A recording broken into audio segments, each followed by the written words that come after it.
Hello, everyone. This is Christina Werner.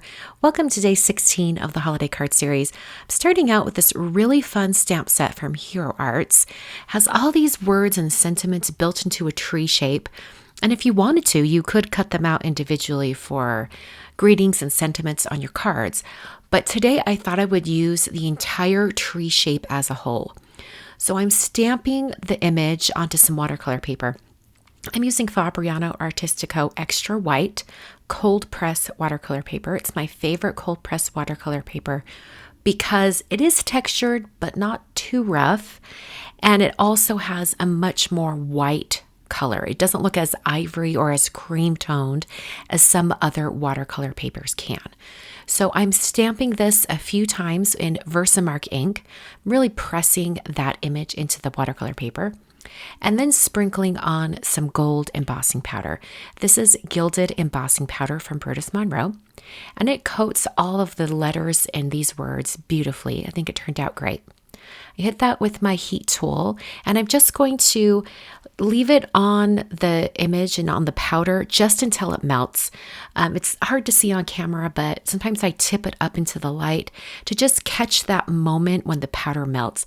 You want to make sure you don't heat it too much, because sometimes if you overheat it, the powder can start to be absorbed into the watercolor paper, and then you lose that beautiful raised embossed look.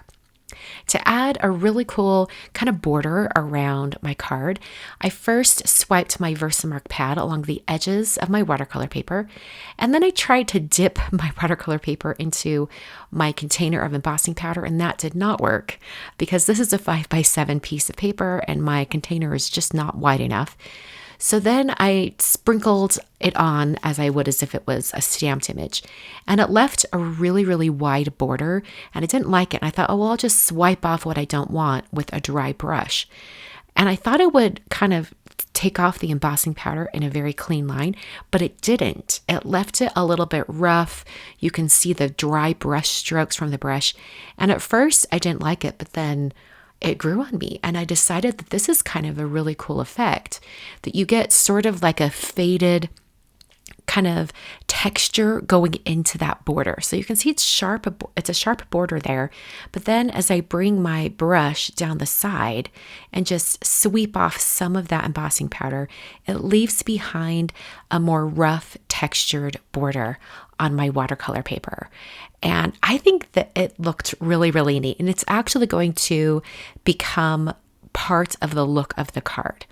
And so I was thinking this would be a more clean and simple card design, but once this embossing powder kind of textured look took place, I decided to change up what I had planned, and I'm going to do something a little bit more freeform, a little bit more distressed, something along those lines. So I'm using 3 different colors of distress ink. I've got the mini ink pads over here, and I decided I was just going to do a little bit of a watercolor background going around the tree shape. So I've smushed each one of these colors down onto a slick surface. This is just a plastic paint palette, and I'm picking it up with a wet brush.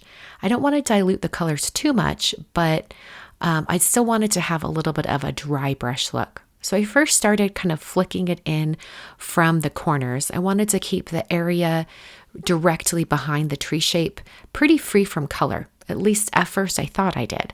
But as I started to bring in these kind of more dry brush strokes, I realized I just wanted to make it sort of like a really cool texture in the background.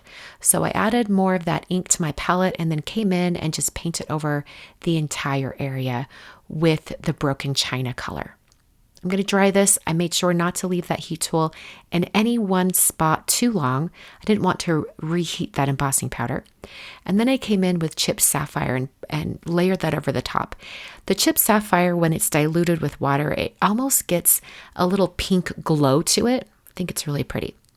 Now, the black soot, when I was painting it on, wasn't doing much, so I decided to just grab the larger black soot ink pad and come in with a blending brush just to darken those edges and really emphasize the gold embossed edges. Okay, so here's my idea for how to use this stamp. I thought it would be really fun to highlight some of the different greetings that are in the tree shape. So I'm using those same colors of Distress ink and just painting it in a more thick, dark color and just highlighting some of these words. I think it really emphasizes the different words. Some of them are a little bit hard to read on top of that lighter background unless you tip the paper at just the right angle in the light. So by putting a darker background behind these particular words, it helps to emphasize the entire design, and I can read those words a little bit more clearly. I thought it was really neat and kind of makes me think of highlighters and like highlighting different greetings. I thought I'd add some paint splatter to this. So I wanted to protect that tree area. So I just used that stamp and I just placed it onto some computer printer paper, really inexpensive thin paper. Cut that out. And then I'm going to place it over the top of my stamped tree. For the splatter, I'm using some gold watercolor from Yuli Watercolors. This is the color Star, and I think it matches the gilded embossing powder from Brutus Monroe really well. So I find that this, out of all my gold watercolors that I've tried over the years, this is my most used color. I'll have it linked down below in the supplies, but if you would like a nice gold watercolor shade that matches like a gold embossing powder that's not too yellow. This is more of like a neutral gold embossing powder. The Star watercolor shade from Yuli is perfect for this. So I sprinkled on or splattered on some of that watercolor and then let that dry completely.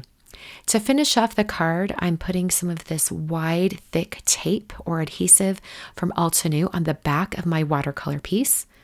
Lifting off that release paper with scissors because I couldn't get my nail underneath the release paper to peel it up. And then I pressed it down onto an A7 or 5x7 card base. I pressed that down really well. There was a little bit of that white cardstock peeking out the edge, so I did use a T-square ruler and a craft knife just to clean up that edge. So after that, my card is complete. This is a fairly simple card design, but I do love that kind of brushed on look with all of those different colors. And then that gold border that I was not expecting, but turned out to love a lot. Thanks so much for watching today. Once again, this was day 16 of the Holiday Card Series. If you would like to see what previous years of the Holiday Card Series looked like, all on day 16, check out those links down below in the video description, or I've got the previous 3 years up here on the screen. You can click over and take that walk down memory lane. Next week, the Holiday Card Series continues with day 17. I will not be live like I usually am on Mondays. I'm traveling, but come back on Monday and you can catch the pre-recorded video.